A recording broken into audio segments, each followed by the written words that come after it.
चलो आज हम बनाते हैं ताकाची कढी। त्यासाठी मी मिरची, लसूण, जिरे, मीठ आणि कोथिंबीर मिक्सरला वाटली आहे।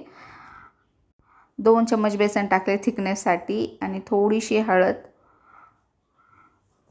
त्याला चांगलं ढवळून घेतलंय।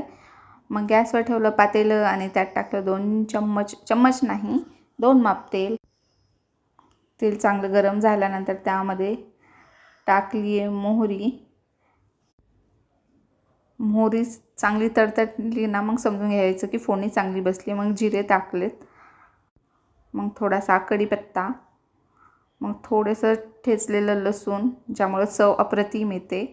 मग गॅस थोडासा कमी करून त्यामध्ये ढवळलेला ताक टाकलाय आणि स्लो गॅसवर अर्धा तास कढी मी शिजवली आणि त्याच्यानंतर टाकली थोडीशी कोथिंबीर। मीठ पण टाकले पण ते विसरले मी शूट करायला आणि सोबतच लावलाय मी भात। कढीचा वास एकदम भारी घरभर पसरलाय। त्याच्यानंतर असं होतं आमचं जेवण।